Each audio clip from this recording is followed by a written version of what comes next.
So far, we've just been playing with numbers. Names for numbers, but basically just with numbers. Now we want to add in one more type of object. We've seen ints, we've seen floats, we've seen bools, which are ways of getting values back out of tests. The next thing we're going to add in is a string. We'll see a few others as we go along, but strings are going to be valuable to us. And what's a string? A string is simply a sequence of characters. Letters, special characters, could be spaces, could actually be sequences of characters put together into words, put together into sentences. And those are all contained within either double quotation marks or single quotes. Let me show you some examples. I've got some on my slide, but let me show you some examples with my screen. I can give the name hi to the string HELLO space THERE double quote. Those quotes on either end say, treat this entire sequence as literally a sequence of characters. And if I ask for the value of hi, it prints it back out. In this case, with a single quote around it. As we said, we can either use double quotes or single quotes. Why? Partly historical. One would really work, but a place where double quotes are handy is if I actually want to use an apostrophe somewhere in a string. Because from Python's perspective, the apostrophe looks like an end of a quote. And so, for example, if I want to say, foo is, this isn't right. Notice that the single quote does not get interpreted as the end of a quote, and I can put out the value of foo. Once I've got strings, I can put them together. So, for example, I could say, I'm going to give name the value Eric. I could certainly print out name. What's its value? There it is. But I could also put things together. And the next expression looks a little unusual. Greet is hi plus name. And when I print out greet, sorry, if I type properly, it would help. Print out greet. It puts the two things together. Hi there and Eric. Two things going on here. The first one is, whoa, a little funky to think about adding strings together. But just as we can add numbers together, strings have a natural way of getting combined. In this case, is to concatenate them together.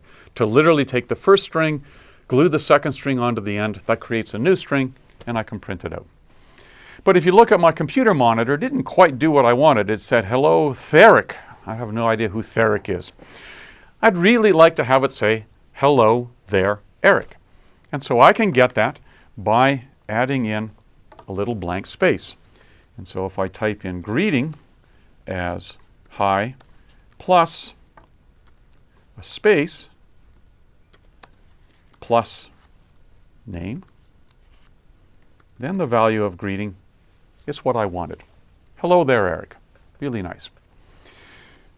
Notice, concatenation, just as with numbers, could have multiple things in a row. So I can concatenate multiple things together as I did here. What we say when we talk about using addition this way, by the way, is we say we have overloaded it. We have had addition apply not only to numbers, but now to strings. Oh yeah, we talked about that earlier on. Remember when I said in the first lecture that the type of an argument, the type of an object, would tell an operation some important information. Here it does that because it's telling addition. If the two things are strings, concatenate them. It's also telling addition if I give you two numbers, just add them together using straightforward arithmetic. So I can use addition in multiple places to let the type of the object define what's going to happen. Once I have strings, I need operations on them. We've already seen the first one. We can do concatenation. But we can do some other things with strings. In particular, we can do successive concatenation. So if I type 3 times the string Eric, I get an echo. 3 versions of Eric are stitched together. So I can successively concatenate things together. It's kind of nice. And again, notice I'm overloading multiplication here. I'm saying multiplication of a number times a string is simply saying give me 3 versions or n versions, however many versions of that string put together. I can ask for the length of a string. And that makes sense. It tells me how many characters there are in that string. And that will include, by the way, counting spaces. So the length of hi there includes the space, not just the characters. It tells me how many literal elements there are inside of it. Strings have things inside of them. They're the first version of a non-scalar object in that I can get out pieces. And one of the ways I can do it is say I can index into it. So if I take the string Eric and I want to get out the first element in square brackets, I can say give me the first element, and it gives me R. Wait a minute. That's not the first element. The first element's E. In Python, we have chosen to decide to start counting starting at 0. So if I want to get the 0th element of Eric, I would say, give me the 0th element. And there it is. I've already bound name to be Eric. So notice, by the way, I could ask for the 0th element of name, and it gives me the 0th element of the value associated with name, which pulls back out the E, exactly what I wanted. If I try and index beyond the length -1 of a string, I'm going to get an error.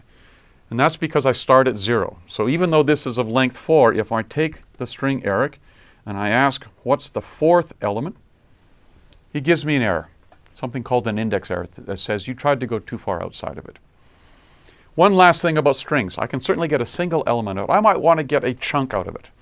And so I can slice a string apart by giving it a somewhat funky looking expression. I take Eric, and again, in those square braces, I give it a starting point, which is 1, and a colon, and then an ending point, in this case 3, and it gives me the first and second elements of the string, R and I. I can choose to say everything starting at the beginning. I could use that as a 0, but I can also do that by saying give Eric with nothing before the colon and just 3. And it gives me all the elements up to, but not including the element number 3. And similarly, I could do it by saying take Eric, give it 1, but nothing after the colon, and it gives me all the elements starting at element number 1.